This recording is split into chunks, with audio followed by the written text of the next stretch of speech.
Can everyone hear us? All right.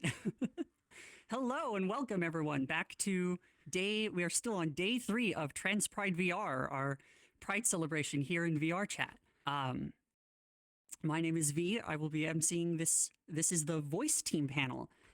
Quick reminder that we are running a Tiltify donation drive all throughout the month. And I just want to reiterate how important and, helpful it is that we get donations and support, and thank everyone who has donated so far. Through things like our Tiltify drive, through things like our patrons and Discord donations, we are able to offer voice classes here at the Academy. And I have all 3 of our incredible voice instructors here with us. I'm going to have them briefly introduce themselves. We're going to talk about some voice stuff and then just get to know them each as individuals. So, everyone want to go one by one and just, give a brief introduction? Yeah, sure. I'll kick it off. Hello, everyone. I'm Rachel. I'm the head coach here at the Trans Academy, and with me are 2 fantastic coaches as well as part of my team. Happy Pride, everyone, by the way. So you'll probably know me from the lessons that we do on Sundays. I do vocal feminization lessons, and the rest of the team, I'll let them introduce themselves, but I've been a vocal coach for around about 4 years. Love it to bits, and it's a pleasure and a privilege to be here. But I'll pass it over to you, Jess. Hi, everyone. I'm Jess. You might know me from like the Thursday and Friday sessions. These are like the office hours ones, a little bit more informal lessons. I've been a coach for about like 3.5 years. I'm currently studying to become a speech language pathologist, about halfway through that process. So coming soon, hopefully. It's an absolute pleasure to work with the Academy and to be able to help teach all of you. And I'll pass it over to Savvy. All right, hello everyone. My name is Savvy. You might know me from the workshops that I do on the other Sunday where Rachel isn't doing them. So I teach voice feminization, voice masculinization, and also human beatboxing on my Discord server.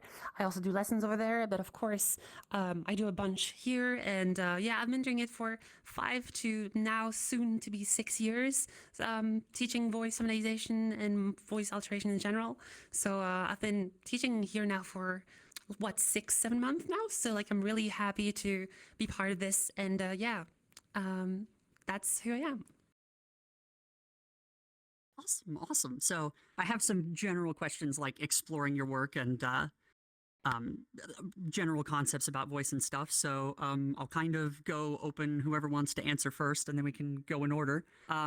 What inspired you to become a voice coach? And how does your personal experience as a trans or gender nonconforming individual influence your work? Whoever wants to.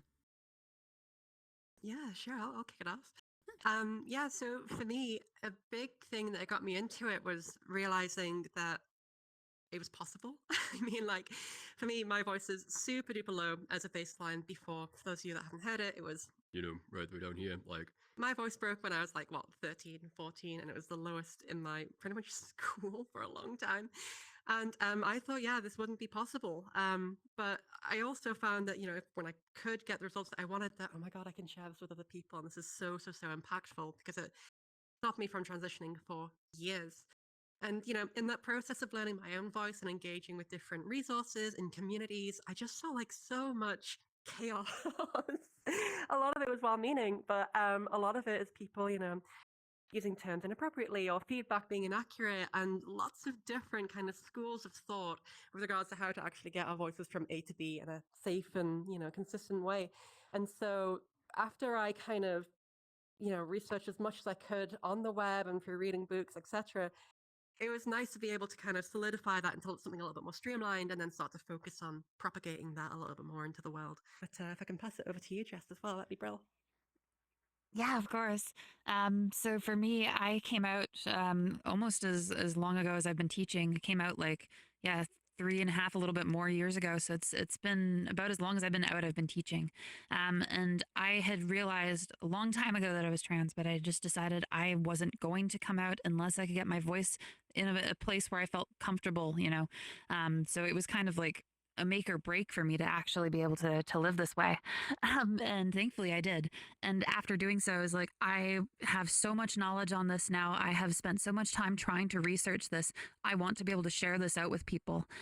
Specifically, locally where I live, there is a free voice coaching service that's offered with Transcare BC, and I signed up for it. And I was actually pretty taken aback by how lackluster it was. It did not involve anything to do with resonance. It didn't involve anything to do with vocal weight. It was purely pitch based. And so knowing that in my province, that was the only way for some people to access coaching made me want to try and provide more affordable services. It's what also prompted me to want to study to become a speech language pathologist, just so that I could eventually, maybe someday, actually be a part of that team and help integrate some more proper voice coaching, information and style to it, rather than just having that program be purely pitch based. So yeah, it's a very personal thing for me. It completely changed my career trajectory. I was just working in government before this, so a lot more fun now, a lot more personalized now. Very, very nice to be able to help more people this way in a very direct and meaningful way. Yeah. Savvy? All right. So, voice modification, alteration has been a big part of who I am today. Actually, I started learning about fem voice before I even started transitioning. It's kind of came along figuring myself out as a person. I started basically as a beatboxer, so I did sounds like, and it's like, cool, I can do all of this, but why can I not do a freaking fem voice? It was so hard, it was so humbling, and then there was this thing of like, of course, transition came around. I was like a huge egg, and it kind of helped me break my shell and kind of discover who I was. Very similarly to Jessa, not a government job, but I completely changed trajectories. I didn't see myself becoming a teacher, and it's really wonderful to see that what I've learned about voice is basically what allows me to live today. And basically, this is the community giving back to the community. So I always want to keep this knowledge out. And as Jessa and Rachel say, the knowledge is still very lackluster, and even online you will still find some ideas that kind of go with like the old methodology and doesn't really answer properly in a way that will help us trans people find our voices, whether it's masculine, feminine, or androgynous. So big part of my life, big part of everyone's life here, I assume. That's my story of it. I could just hear the passion in everyone's descriptions, and I hear it in your work as well. Like, I regularly attend the voice classes, and Jess, I've been to some of your workshops. Like, it's very inspiring feeling and hearing the passion behind the work that you do. Another question, broadly speaking, how do you approach the concept of gendered voice, and is there anything like that factors into how you determine your approach, like whether it's based on the individuals you work with or instruction? Like, how do you approach it? Savvy, you want to go first this time? Sure, I'll go first. You gotta. This is a difficult question to answer because, different cultures and different parts of the world might have very different standards for when it comes to feminine voices, masculine voices, and don't get me started androgynous voices, because we're in such, at least our Western society is so focused on like one gender and the other gender and nothing in between or across, right? And a lot of the time I get students who like deal with enormous amounts of dysphoria and who basically even sometimes have like really good voices as starting points but never really get to hear it because they're so focused on like there is one masculine voice and there is one feminine voice, and it's so sad to see. So I hope that we kind of can get everyone to get their voices as they want them to be, but also hope that there will be more vocal diversity, that will be more accepted, that a lot of voices today are just seen as cartoonish, fake. It's words that hurt, because sure, cartoons are fun, but when it comes to living and being, it's not the same, is it? So yeah, I didn't mean to make it too dramatic, but when it comes to like gender perception, it's something you have to learn. Don't stay in one type of media. Like, look at different content creators, radio speakers, Twitch streamers, YouTubers, and just people in your life. You'll learn so much more about voice. You don't realize how much you kind of put in the back of your mind, but like once you start to know about resonance, vocal weight, pitch, etc., you start to see the matrix a little bit more, and you start to understand that, hey, maybe it's not just as simple as gender.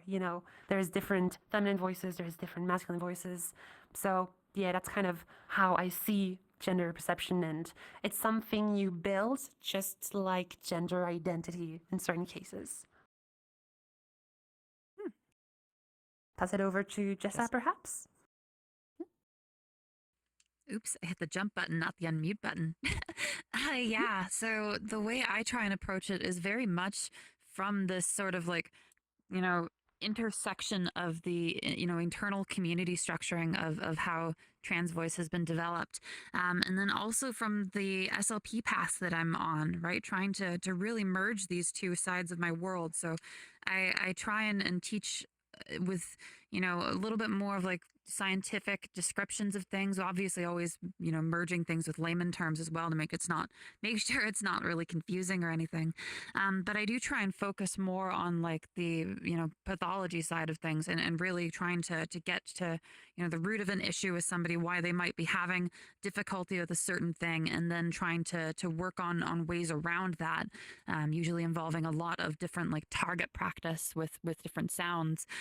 So it's very personalized, right? I don't tend to go in with a script. There's obviously certain exercises that I'll always be keeping in the back of my mind and like in my back pocket, to pull out in a certain instance. And then when I do use that, then it does start to become a little bit more into that exercise, but it's still broadly speaking, very hyper localized and hyper specific to the individual. When I'm teaching group lessons, then it gets a little bit less individualized, a little bit less personalized, and then it does start to veer into more of this, broader general conception of a concept, right? Just trying to get people aware of some of these things, and maybe not diving quite as deep or quite as like I say, as focused, as we would in a private session. But yeah, generally speaking, I like to try and take things, slowly, try and build up with the person, not just jump right into doing an exercise, but try and really explain a concept, teach why that concept is the way it is, and then really make sure that there's some solid musculature understanding how to actually produce the sounds, right? If I just tell someone to, start raising the resonance or start dropping the resonance, right, and don't actually explain the biomechanics behind it, find that sometimes it doesn't always come across quite as easily, right? You can hear the sound, but it doesn't always necessarily match one to one in your brain with how to create the sound.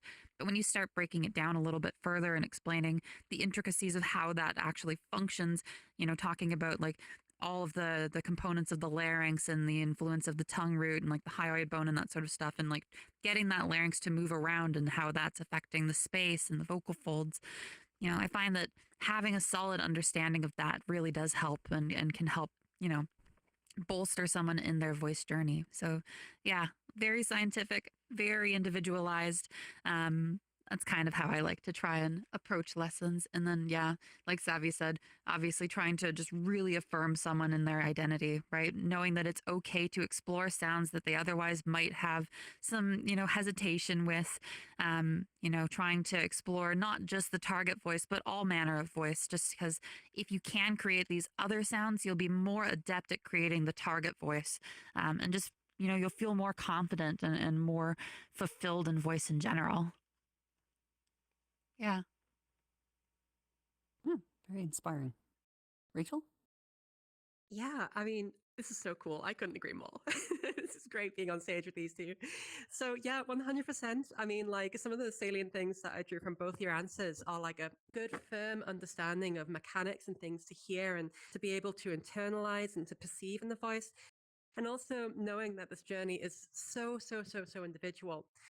One of the things that I've really loved about being here at the Academy is that the people I've started to see in private sessions who've perhaps seen our content here, they come pre-equipped with like this really firm foundation and understanding of what is pitch, what is weight, and what is resonance. And for me, this kind of ambiguity on these terms, or maybe, if I found somebody who had been in the voice community more broadly, I'd ask them, to demonstrate a resonance change with pitch being the same or weight change, whatever it might be, and seeing that the output could be really quite varied.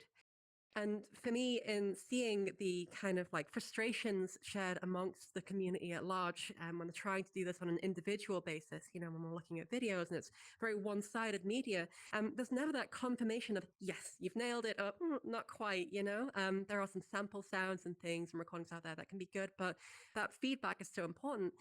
And I think, yeah, just being able to know these things acutely and to be able to confirm that people are on the right path, and then to give them the license to be able to explore themselves, because there is no one right voice, and people have different ideas often of what they want when they come into a session and a consultation will be like, I want a voice that sounds like this, or a voice that kind of has this sort of aesthetic.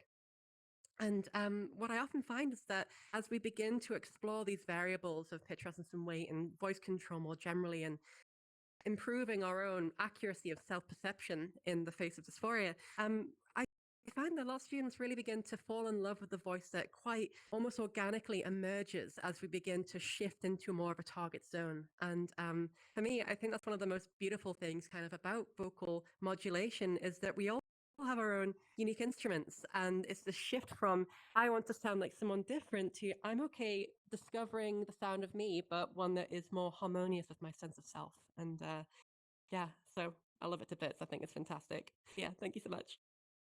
I for sure agree with treating the voice like an instrument. I tell people it's like my voice is a synthesizer. I love all the wacky stuff and sorts of things you can do and play around with it. It would not be a voice panel if I was not parched from talking and needing to drink water. So I'm gonna grab some water really quick, and highly recommend everyone else drink water and hydrate too. Not that we necessarily need a safety blurb, but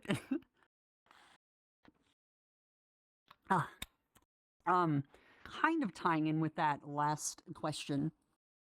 I was going to ask, given that a big component of um, changing one's voice and the journey along exploring the gender of one's voice is vocal dysphoria. I was going to ask how you kind of, I know all of you offer individual lessons. How do you factor that into your training? Jessa, you kind of answered this mentioning like you make it very individualized when you can. But I just, I'm just curious how, in terms of like affirmation or working with people through dysphoric points in their voice. Yeah. I can answer that one first since you were kind of bringing it back to me. With dysphoria, there's a couple ways that I try and look at it, and it varies based on the person's level of discomfort and dysphoria with their own voice. But generally speaking, I like to try and get people becoming comfortable being uncomfortable, right? It can be very challenging sometimes to try and, explore some of these tones that might not sound perfect immediately. And especially with the way I teach, where I like to try and get people not just like, let's say they're doing voice masculinization. I don't want them just targeting the masculine sound. I want them targeting every sound. So they would be still doing feminization. They might even be making their voice potentially more feminine than it started. Same with voice feminization. If you're still, exploring, I might try and get you to make your voice darker and to make it thicker, just to get a real strong sense of where your voice can actually move and how you can go about moving it. But again, that is dependent on how comfortable that person is. So if that person is like really incapable of making those sounds for dysphoria reasons, then instead we might focus on trying to make some sounds that, can still elicit similar tones, but might not kind of get that same extreme sound. Or we might start working on ways to try and overcome that dysphoria, thinking about it more of like a psychological perspective, right? Getting to tie my other academic side into it too, since I'm doing psychology with my major. But yeah, really trying to work on a overcoming dysphoria, and b just getting comfortable with it if possible, right? Not just moving beyond it and finding a safe space, but like being able to find comfort in all of these sounds, right? Realizing that when you're on your own, when you're producing these, sometimes a lot of that fear, a lot of that anxiety is really built up in our heads, right? And that we can overcome some of that. Now, obviously different if you're out in a public situation or not in a great space for practice. But if you're like on your own completely, then yeah, I think it's really beneficial getting comfortable sometimes in those uncomfy positions. Really helps to solidify that exploration and can really help find that desired tone a lot quicker. So yeah, that's kind of how I look at it. Again, very personalized depending on what that person's comfort level is, and would never run someone blind into exploring those sounds without first checking. Sure, sure. Very respectful and appreciative. Savvy, you want to give it a go? You might be muted.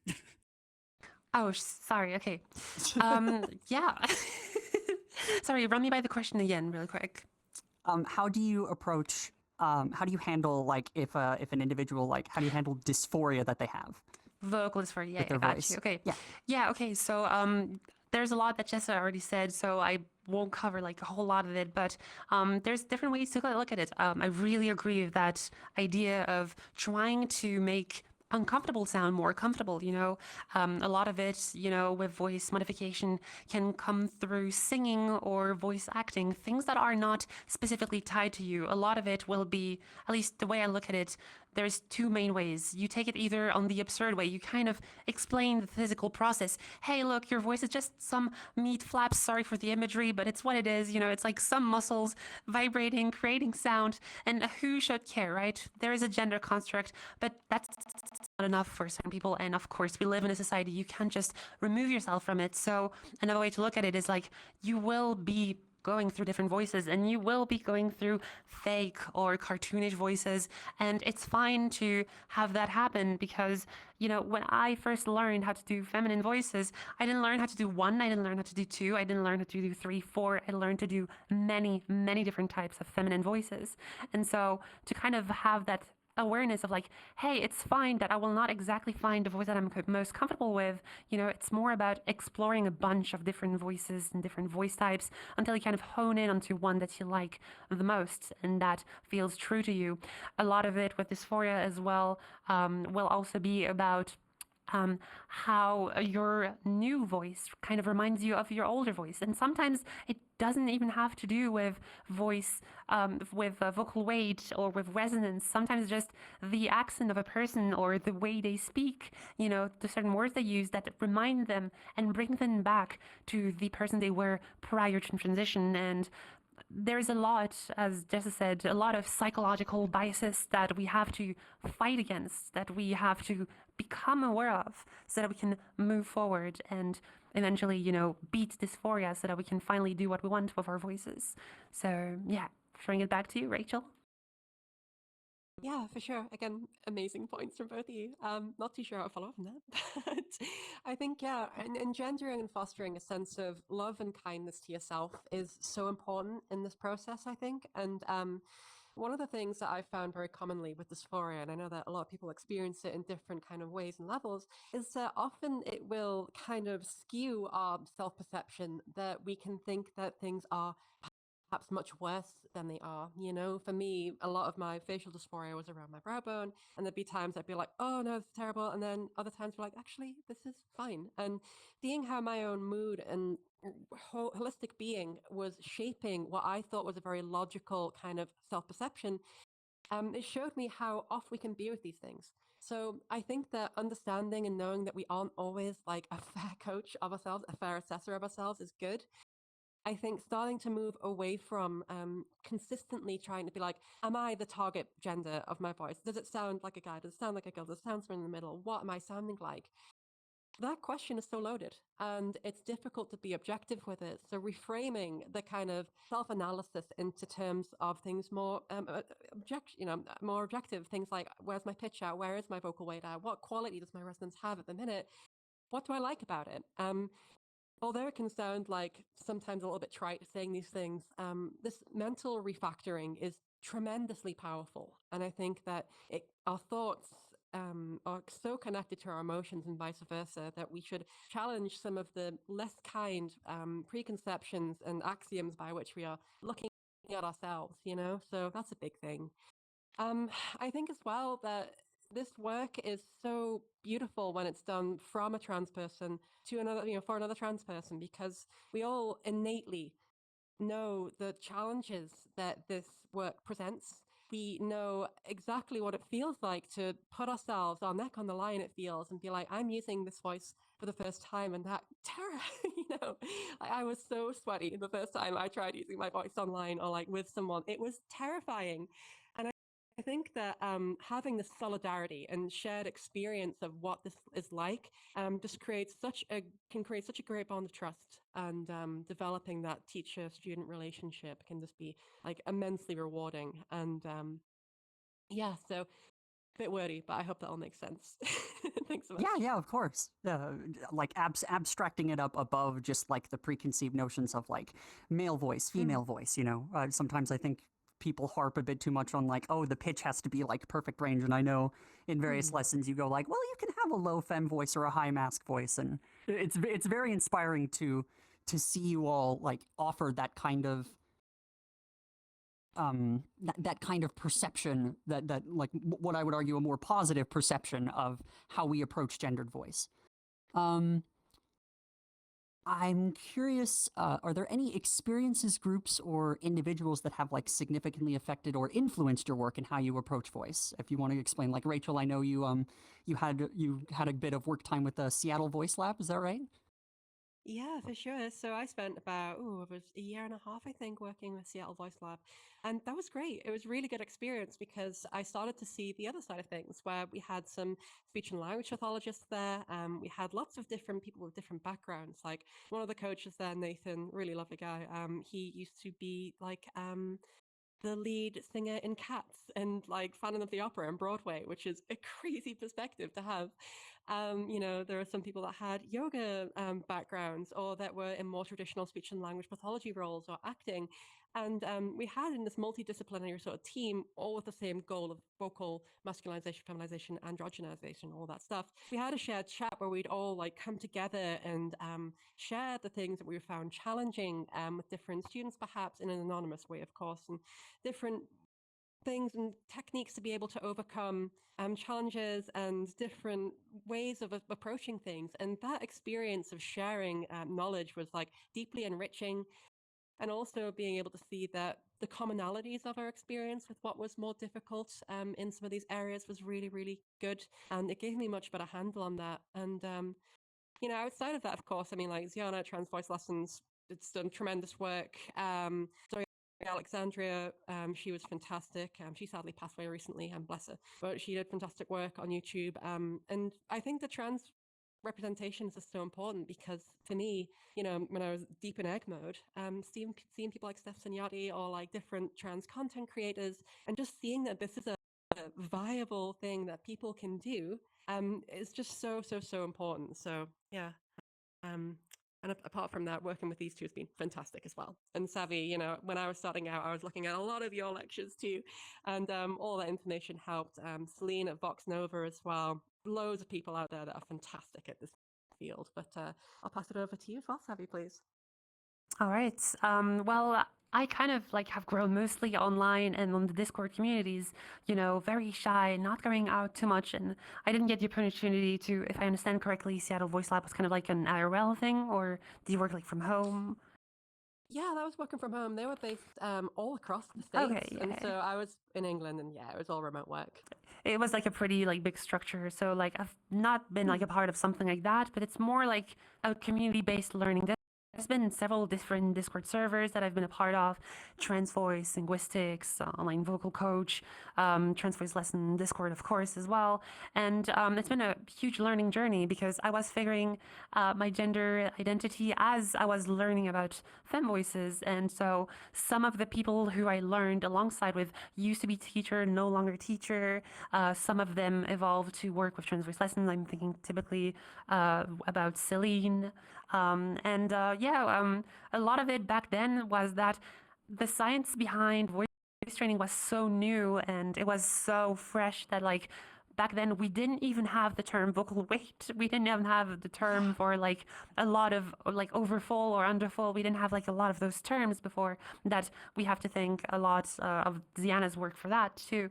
And you can't go without saying that. So like I had lessons with Celine, with Ziana, with many people, and Celine and Rachel, we kind of had like lessons back and forth, right? So it's kind of like this amazing thing of like we do these lessons and we learn more about voice as we go. And look at us now, we're teaching. And part of me becoming a teacher also is that I wanted to learn how to make my voice better. And there's no better way than to teach someone else voice, as long as you use the right terminology and you do your best and you don't like push them too much like in the wrong direction. Not that you would do.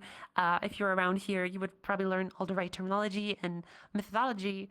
But yeah, that's kind of the groups that mostly influenced me. Discord community is very person to person, keep exchanging stuff, and yeah, it's been an amazing journey of the community giving back and forth.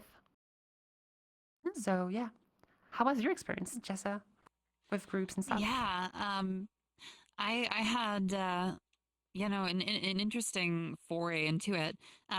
Obviously indebted to Ziana. I don't think there's a single person who has done any sort of voice work either for themselves or as a teacher in the last decade who doesn't owe something to her. Like, incredible work from her. So obviously some from there. I very quickly into my research on voice discovered linguistics, and so spent a lot of time in there. So I actually heard you talk a little bit in there before it actually even said hi to you. So this is the first time we've actually ever Oh said wow, hi one-on-one in like a voice chat. But way I back actually then, studied yeah. under you a little bit way back when. Oh hell yeah, um, I didn't know. That's awesome. yeah. We should do this more So often, I that and think. then that's what I'm learning from this. But then the Definitely. other stuff too is I spent a lot of time just reading and researching on voice, like I say, from that speech language pathology perspective. So I was reading a lot of like research articles on voice as it relates to operatics, because at the time like that I was really getting into it, most of the scientific literature that had been put out was in relation to opera singers and how they keep a lower resonance. So a big part of like my exploration with it was just inverting a lot of the exercises that opera singers actually used too. Um, so bit of a strange one, but yeah. A little bit of thanks to the operatic community too. And then, yeah, obviously my background as someone who's very deeply entrenched in the speech path world. I owe a lot to speech pathology. My first foray into voice coaching proper, like to just the decision to change my career path was entirely based on speech path. So yeah, no, I currently volunteer with a school as well. I volunteer with an aphasia recovery clinic. So I do a lot of work outside of trans voice coaching to do with voice too. So yeah, I take and give a lot from those worlds into this world and vice versa. So yeah, no, a little bit of a, different path, but I think we all have that. Yeah. It feels very much like a small world, all the different crossover paths, and then all the intersections to different fields like psychology you mentioned earlier, and you know different interactions and how they can all help contribute to, I guess, broadly like the field of gendered voice.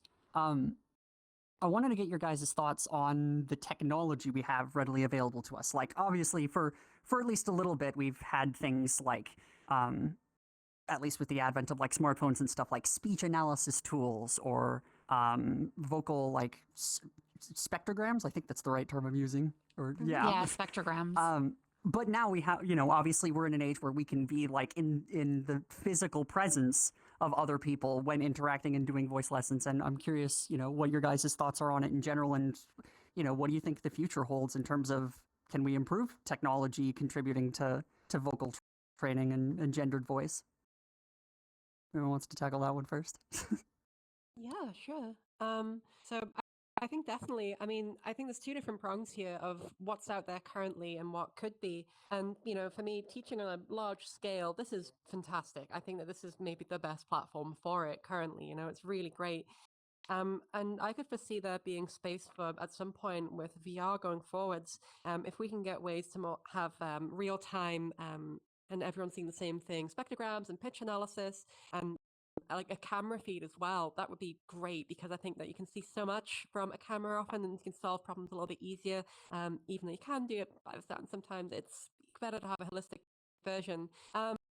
So I'd like to see more of that. And, I know that there are a lot of different tools out there. Like one of them that comes to mind is this like acoustic doc gender space that's out there at the minute, which is like a browser-based AI tool to assess where your pitch and resonance are to determine a kind of perceived gender of the voice.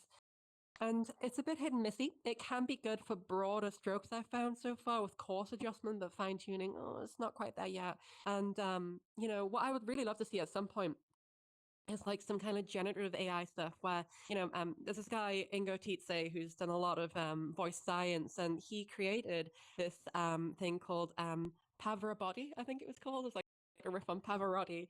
And it was like a computer that could synthesize Pavarotti's voice or voice qualities. And where he wanted to go with it was to be able to, take sound input, as far as I understand it, from a person and then be able to show them, hey, look, again, with the opera world, this is what your voice could sound like if you were using perfect operatic technique. And I think that that would be an incredibly empowering tool in this industry, is to be able to input different sounds and see what could be generated as a viable potential. If not for mimicry, then, for broader just hope and just knowing that like it's viable. So I think that would be really cool. Devs, get on it. But to pass it back to you, Savvy, what do you think? All right. Technology is fine and all.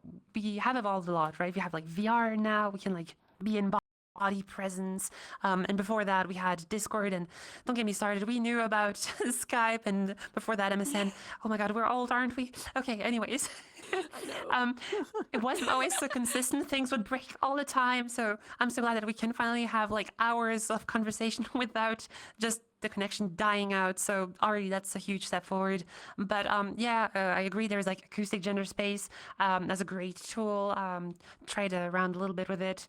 But I kind of have this problem with technology, which is it's too dehumanized. And there is this problem that it is no matter how you look at it, it's a tool.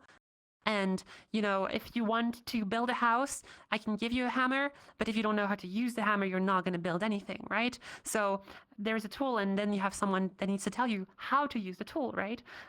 Resources are fine and all. We have many slides that we show up on the screens on the workshops, but they are static resources. And that's the way I feel about them, is like, it's good, but if you don't know what to do with them, the resource will never tell you like, oh, hey, this is pitch ranges, and you speak to the resource. And the resource does not speak back to you, right? Maybe in the future we'll have AIs that will replace us completely, but that will be only in an age where everyone has perfect sound quality microphones, because with that technology, unfortunately, whether it's like the VR headset's mic, or whether it's like your desktop mic if you're doing a lesson, or even your phone mic, a lot of these softwares will more like 50% chance like fail to like give you a proper reading of your voice. So it's kind of hit or miss. It's great to have it out there, like if you know how to use your voice, and if you know about all the methodology, and if you've already been brought up to speed on how voice works, etc., and you know how to use these tools, then by all means use them. They're amazing tools because you know how to use them and you know how they can help you back. But otherwise you're just like throwing a rock at a wall and it's not like helping you too much. So yeah, technology advances are great. We'll see if AI takes our jobs someday, but for now we're fine, I think. And yeah, on that note, throwing it back to Jessa. So yeah. Yeah.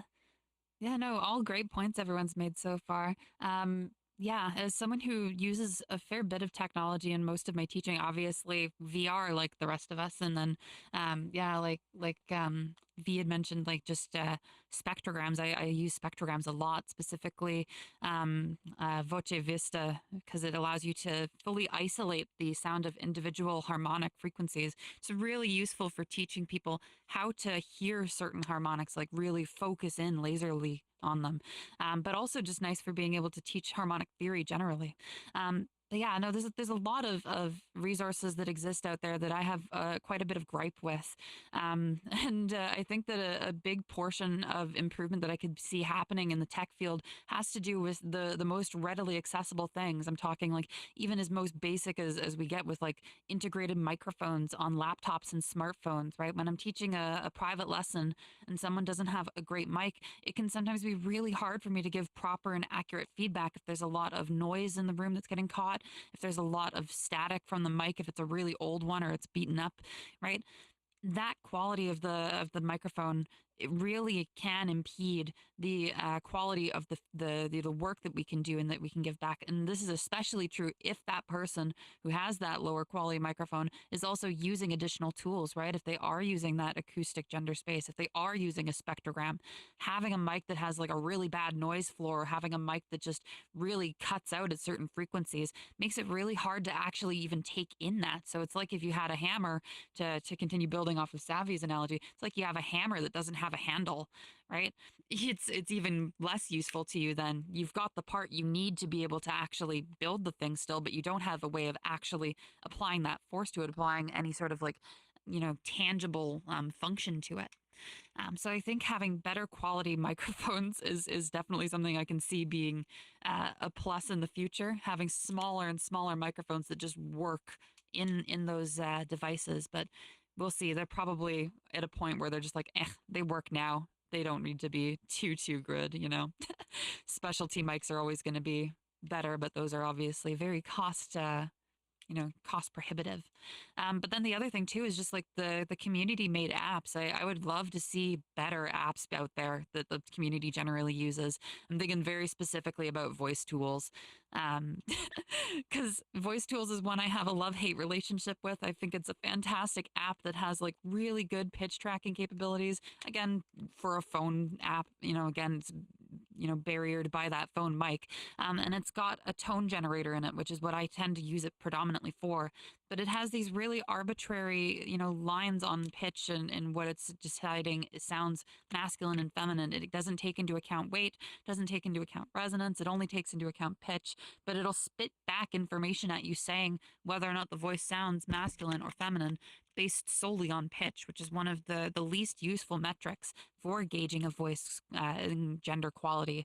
Still has its place, still has its uses. But yeah, I would love to see apps that can start taking in more of this other information that we now know exists about voice and that we have these terms for it, these names. I'd love to see more apps actually taking that stuff into account. But it can be kind of difficult, as we can see with that acoustic gender space, right? It's a very, as soon as you have multiple variables to try and take into account, it makes it a little bit tougher for the apps to actually function. So like Rachel was saying, advancements in those fields too, I think would be quite useful, quite beneficial. Sufficient to say everyone's had some degree of enough experience in the field to be familiar with like the common tools that everyone attempts to use, or common resources that are shared among the community. And I'd have to wonder too, like, are there any like misconceptions that people have about like teaching voice that common, not necessarily like common things you get in terms of like maybe misconceptions about how the voice works and stuff, but I mean, you can expound on that if you want, but common misconceptions about like how to approach like vocal teaching. Yeah, for sure. Oh, sorry, you want to go, Savvy? No, I'm fine either way. Cool, You sorry. can go. Jumping in. Yeah, no, it's okay.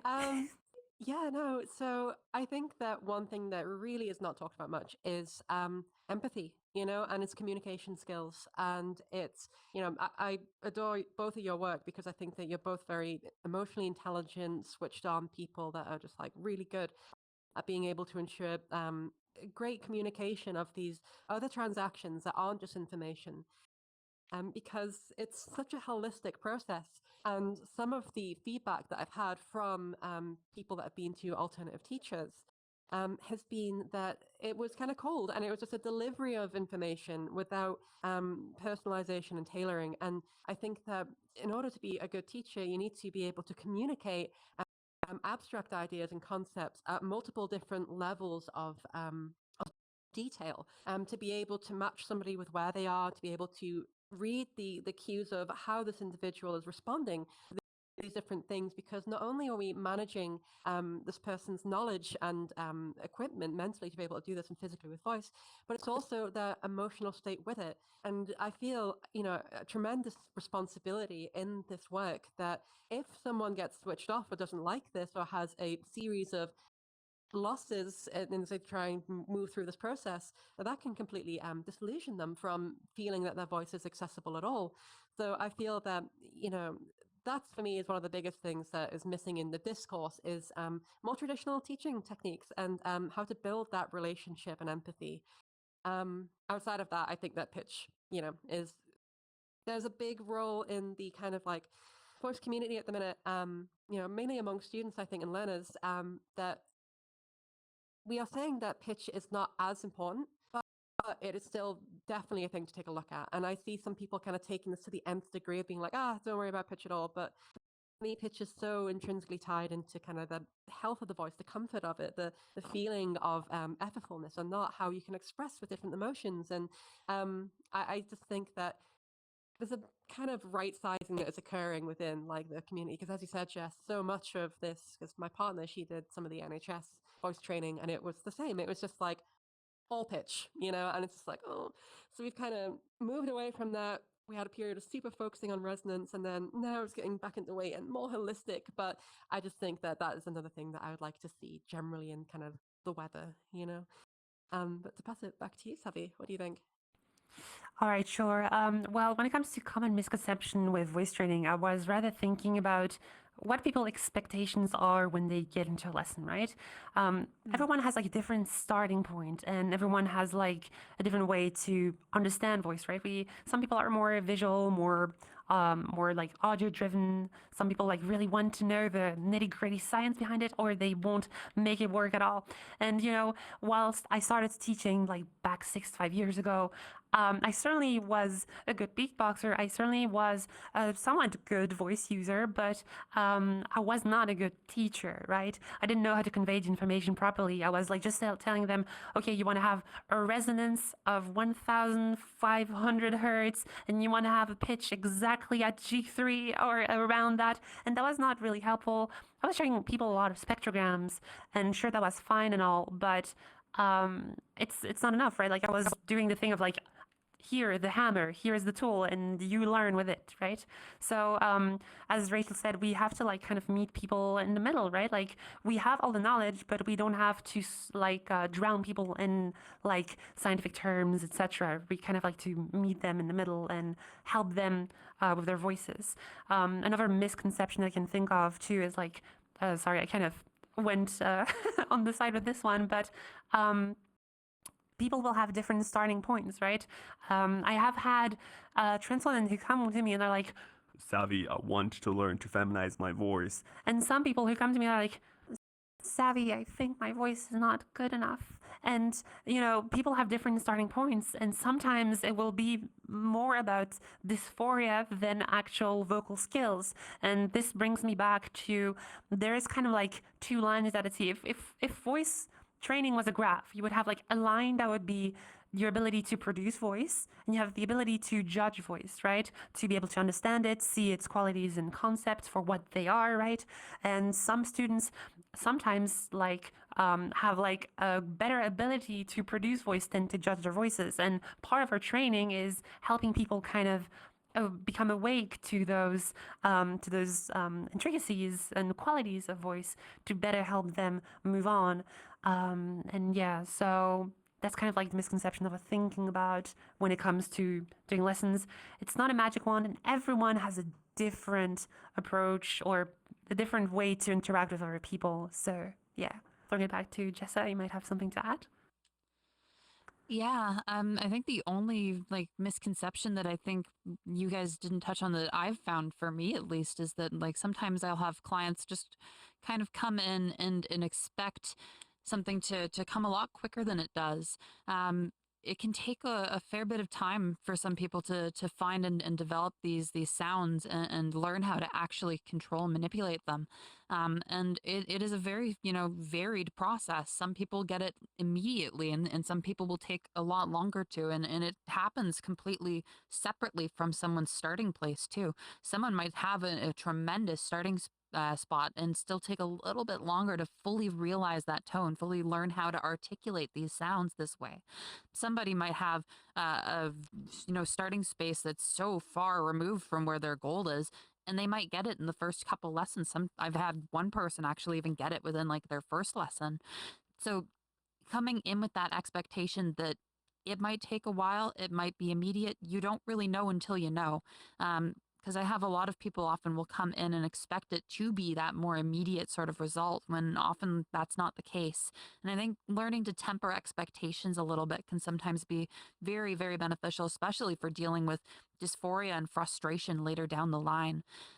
Similarly, too, though, is just recognizing that we are also human and that we are fallible, and different coaches will have different perspectives. Different coaches might hear different things. One coach's word is not the be all end all, right? We are not monoliths of this community. Like what I might think and hear in a voice, Savvy or Rachel might hear and think something slightly different. And so getting more perspectives on stuff too. If something's not clicking, you can always reach out to other people. You're not locked into one specific person, right? Just because if you've seen one coach doesn't mean that you are indebted to seeing them forever. So explore the community too, right? There's a myriad of different perspectives and ways of thinking about voice. And yeah, don't feel like you need to sequester yourself to seeing one particular perspective. For sure. I feel like I sometimes see that often in like the, people like, okay, the trans voice lessons video with Ziana, like if I can't match that, I'm doomed forever. And no, there's such a broad community and so many options to explore. And I want to jump briefly back on the we're all human part. I want to step away from voice specifically for a minute, and I think it'd be nice to kind of get to know the three of you as people, and what do you enjoy? What do you like to do in your spare time? Like Savvy, if I could start with you, I'd be remiss if I didn't ask a little more on the beatboxing thing. I personally think it's very impressive, and I try to beatbox myself. So, Hell yeah. Okay. So, what do I do in my life? Sure. Well, of course, I do lessons outside of the workshops. That's more like professional, but we're moving away from voice entirely. Although some could consider that beatboxing is kind of voice related, So yeah, to be honest, I haven't done like a whole lot of beatboxing lately. I have had a few students start in some beatbox lessons more recently with me, so that's been really nice. And there's a lots of ground to break, like scientifically, and how you teach things. I can think of the beatboxing community, and there are probably not as far in terms of knowledge of voice as we are here with like trans voice typically. And yeah, like there's a lot to learn, but I'm going back into voice, aren't I? So beatboxing is fun and all. Yeah, I just do some music on my spare time. I do some other fun stuff. I kind of like don't like to talk too much about my life, but that's just what I do. Trying to get into coding a little bit, because sometimes I look at the trans community, I'm like, okay, well, I'm the only one who does know how to code, so I better get started. Okay, but puts on the programmer socks and all that good stuff. So, oh god, that meme is ages old. But yeah, I'm just a human being. My life is whatever. I just live and I do lessons, and I would want to like work more on I was doing workshops back then on voice, and I would like want to redo some of that in the future on my Discord, and perhaps like make something even greater happen. I know it's already great what we do here, but imagine if we had like even bigger things, or perhaps things where we co-host a workshop. Who knows? So yeah, I'm getting back to voice. So I'll throw that one back to Jessa. If you want to say a bit about. Sure. Thanks, Sav. I don't know. I'm pretty boring. I live a very mundane life. Outside of voice coaching, like I say, I volunteer, so still kind of voice stuff, right? Different field of voice, not trans stuff, but I volunteer at the school. like an elementary school for, helping kids with speech impediments and who might have like issues with grammar and understanding like thematic role and that sort of stuff. And then I also volunteered in a aphasia recovery clinic, so helping people who have had strokes learn to read, write, speak again, depending on whether they've had Wernicke's aphasia or Broca's aphasia, that sort of stuff. And then obviously also I am a full-time student, so I live a student life, which is to say I don't live much of a life right now that's not studying. Yeah, I'm studying to do a Bachelor of Honors in linguistics. I'm doing the science pool for it, and then I'm doing a minor in psychology, and then I'm going to be doing a master's in speech language pathology shortly thereafter. And then aside from school, aside from volunteering and work, I do a lot of music. I write music in my spare time. I was in a band for like 10 years, not anymore, just because it didn't align well with my school time. But yeah, no, I like to write music quite a bit, play quite a few instruments, and I'll actually be playing later today for the talent show. So if y'all are still around, you'll get to hear me play some guitar and sing a little. But yeah, no, pardon me. My God, still got morning voice.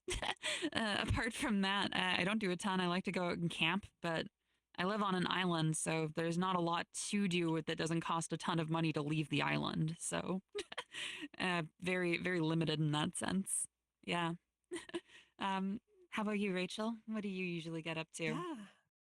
I'm finding that voice just eats our lives, right? It did for me for a long time. Yeah, very much Yeah, so. so gosh. I mean, like, I used to work like 40 hours being like, well, more than that actually, being like head of customer service and business development in this luxury dog equipment company a long time ago in a previous life. And I was like, still teaching on the side. So I was teaching like, 10 to 15 students a week, and it was just mental. Then I got the job at Seattle Voice Lab, and again, I was teaching like 6 lessons a day, and that just tires you out. I plan not to do that anymore. And so I'm kind of like getting used to having free time again, which has been really nice. But with that free time, I like to shug on the guitar a little bit. I'm a big new metal fan. I know it's a little bit cringe, but I love it. Yeah, I love making some very angry sounds. I like exploring synth patches, and never finishing a project is one of my passions. My degree originally, when I went to university, walking stereotype, it was computer science. So, the writing was on the wall with the computer science and the synths. So I think I'm in the right place now. But outside of that, I'm getting FFS later this year. Super excited about that in October. That's pretty huge. Outside of that, we've got 2 cats, and it's nice. I'm really happy to be where I am, and it's a pleasure and a privilege. Awesome, yeah. Well, we're actually doing really good on time. We're just about at a close, so I guess I'll pass around one more if there are any closing thoughts, anything left you want to say, promote yourselves, where can people find you, however. Savvy, you want to start with you? Any final thoughts? Sure. I just wanted to say your lives are anything but boring, and just you do so much stuff. So yeah, no, that's amazing. And also, I got a cat, but we live on the 7th floor, and he wants to jump between balconies, so I'm always terrified. So gotta start the yoga classes. So yeah, so life isn't too boring, I guess, on my end either. But yeah, who am I? I bet a lot of you already here. Perhaps some of you are new, but Rachel and I do workshops on Sunday, and sorry, I and Jessa does them on the week. So I'll let you guys talk about it later. But yeah, I already, maybe some of you don't know, I have a Discord server called Scientifically Augmented Voice. I have a big logo, not very inconspicuous here on the dress. But yeah, it's on Discord. You can look me up over there. I teach lessons, private and public. So public lessons happen on my server, and if you don't even do a lesson with me, you can just hop in and just listen in. That's part of like the whole Discord community. There's also a lot of students and other people who are also very knowledgeable about voice on my server if you want to like learn some more about it. So you're more than welcome to head over there. And yeah, just like Rachel or Jessa, you can message me to have a lesson, and yeah, that's the self-promotion. I think I'm not sure if Jess is still here. Maybe some technical Hello? Uh-oh. issues or. Hello? Jessa, you. Oh Oh, no. she made it to the end. Oh.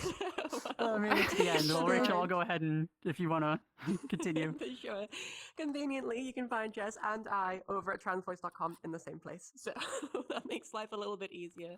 I launched transvoice.com last year. And yeah, it's just been a beautiful opportunity to be able to help all of you on a one-on-one basis. But if you'd like to book in a consultation, you can find us over there as well. And we offer one-on-one lessons. Yeah, apart from that, I'll see you all around on the Sundays. And again, I want to thank all of you and once more wish you all just a massive happy Pride as well. I don't know if we're on time. I sound like I'm wrapping up. No, How are we we're doing fine. with time? We're just about at the end. So I want to thank everyone for coming to this panel. I personally I go to every Sunday workshop, and I've been attending Jess's workshops, and I feel so fortunate to be able to work. There goes Jessa. I feel so fortunate to be able to work with these people. Like I see all the support from everyone and the impact you both have, and you change lives, sincerely. Like the people who come up and shucks. the positive comments and everything, like it's really incredible. And I know the Academy is very fortunate to have you both, contributing your services. And with that, thank you all for coming to the Voice Team panel. We will be having the talent show, I believe, in roughly half an hour. And a quick reminder, too, that we have our donation drive going all month for Pride on Tiltify. I believe the link will be somewhere on the Twitch stream. and through donations, again, like services like voice classes and such, that's how we are able to offer them through the Academy. So I wanna thank you all so much for coming, and happy Pride, and hopefully we'll see you at the talent show. And thank you both, Thank you so and thank much. Jessa too, yeah, for Thank you, doing this. Evie. Thank you all. Take care. Thank you all. Bye. Happy Pride Month. Bye.